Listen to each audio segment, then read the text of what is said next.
Hello મિત્રો, કેમ છો? તો બધાને મારા જય માતાજી, જય શ્રી કૃષ્ણ, રામ રામ. તો જો આજે આપણે બનાવી છે ખજૂર પાક. તો જો આ ગુંદર તળી નાખ્યો છે.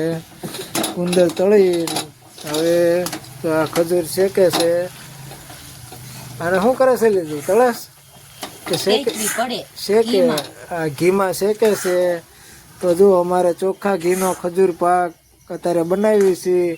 તો ખજૂર પાક તમારે ખાવો હોય ચોખ્ખા ઘીનો તો આવજો. જો કઈ રીતના બને એ તમે શીખી જજો. ખજૂર પહેલાં શેકી નાખવાની અને ઘીમાં ઝીણી ઝીણી કરીને પછી આ શેકીને પછી પહેલાં ગુંદર તળ્યો હતો. જો આ ગુંદર છે, આ ગુંદર પહેલાં તળી નાખ્યો તો પછી શેકીને હવે આમાં નાખશે ખજૂર. તો જો હવે ગુંદર નાખી દીધો છે, ખજૂર શેકાઈ ગઈ છે. એટલે જો ગુંદર નાખીને હવે હલાવે છે. તો આ છે ખજૂર પાક.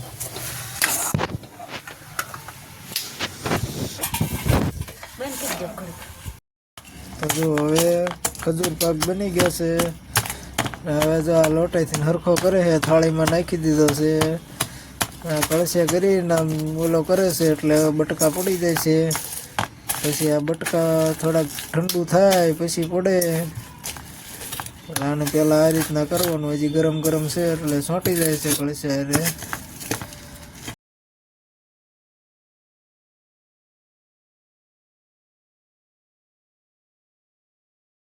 હાલો મિત્રો, કેમ છો? તો હાલો બધાએ તલ હાંકળી ખાવા. જો આ તલ હાંકળી બનાવે છે. તો આ તલ જો શેકી નાખ્યા છે તલને. આ તલને શેકીને હવે આ ગોળ ગરમ કરે છે. તેલ ને ગોળ. તેલનો ગોળનો આવો ઉભરો આવવા દેવાનો. ગોળનો આવો ઉભરો આવી જાય એટલે પછી લઈ લેવાનો. તો જો હવે ગોળ ગરમ થઈ ગયો છે. તો આ ગોળમાં તલ નાખી દીધા છે.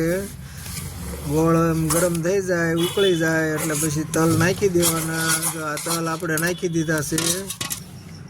તો હવે આ બનીને કમ્પ્લીટ તૈયાર થઈ ગઈ છે. તો જો કેવી બની કહેજો.